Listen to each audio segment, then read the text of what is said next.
Howdy folks, today's Star Wars lore episode is on the Chimera.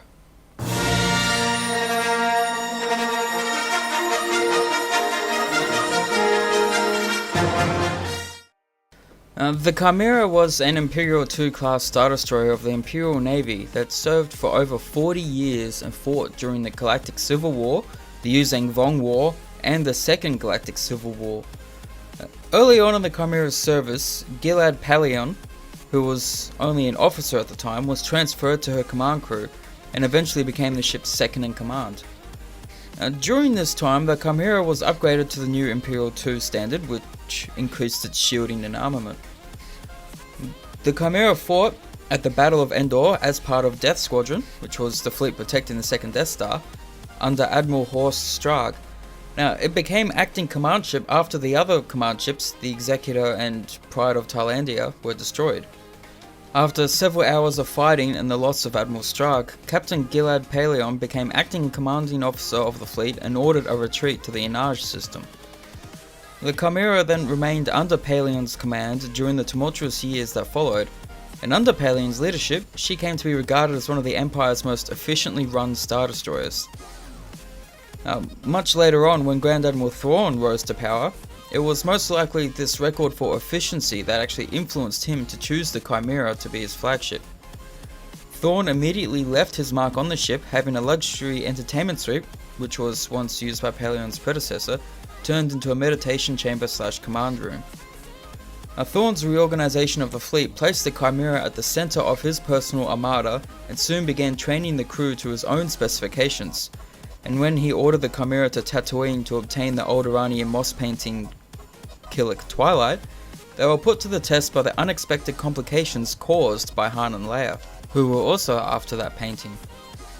And soon afterward, Thrawn began his campaign on the New Republic in earnest, starting with an information raid on Oberst Sky.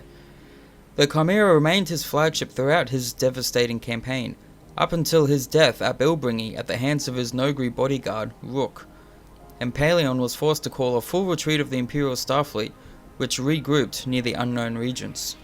Now, a little while after that, Pellaeon was summoned to the Deep Core to serve the clone of Palpatine, where, during Operation Shadowhand, he was actually forced to abandon the Chimera, losing most of his senior staff in the process and nearly dying himself.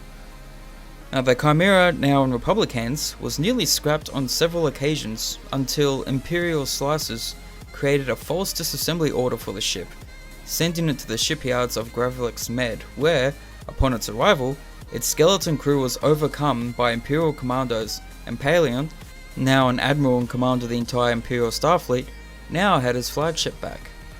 Now, not long after that, Imperial fortune started to take a turn for the worse, and Pellaeon began seeking a treaty with the New Republic. Now, despite the scheming of certain elements within the Empire, Pellaeon succeeded in convincing the New Republic to declare peace, and Pellaeon and acting Chief of State Ponk Gavrissim of the New Republic signed the peace accords aboard the Chimera, finally ending the decades-long war between the two governments. And afterwards, there was a fairly long period of peace, which was then interrupted by the Yuuzhan Vong War. The Chimera served valiantly at the Battle of Ithor, but then was recalled along with the rest of the fleet to defend the Imperial remnant itself. Now, eventually, Yuuzhan Vong forces appeared in the Bastion system, destroying planetary defense systems with ease and catching the Imperial Navy off guard, as they were expecting the force to attack at Niraun. Now, only the Chimera responded to the attack with suitable efficiency, but the Navy nonetheless was able to hold its own, or at least for a while, until the Yuuzhan Vong released thousands of swarms of Grutchen, at which point the Empire took serious losses and Pellaeon ordered the evacuation of Bastion. Now, for those of you that don't actually know, the Grutchen were a bioengineered weapon used by the Vong that kind of resembled a half-meter-long black-winged locust-like insect, and were designed to tear through starships, disabling them and killing their crews. Now, it was during this battle the Chimera was badly damaged and Pellaeon was nearly killed again, but a junior officer pulled him from the bridge and took him to a medical frigate. And the Chimera was later able to limp into the Yaga system, where it began undergoing repairs, but it wasn't really seen for the rest of the war. Now, the Chimera's next appearance wasn't until the Galactic Civil War, quite some time later, when it was used by Admiral Natasi Dala as the flagship of her more irregular fleet. Now, the ship had been refitted with unique weaponry, metal crystal phase shifters, which were remaining from Dala's command of the Maw cluster, where the Empire had developed new weapon technologies. Now, these weapons made Chimera a serious threat to all enemy vessels, because their shields could not repel the attacks.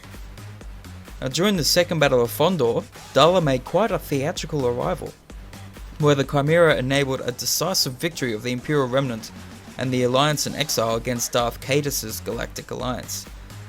The Chimera then continued to serve as Admiral Dala's flagship for quite some time afterwards, and that is pretty much as far as the lore for the Chimera goes. Now, just so you don't confuse any of the lore in this video with what you've seen in Star Wars Rebels, this is all completely based off of the Legends lore, the lore that was in place before Disney took over and then changed it when they introduced the Chimera into Star Wars Rebels. So, thanks for watching the video, and if you liked it, leave a like, let me know what you thought of the video, subscribe for more, and I will talk to you all in the next one.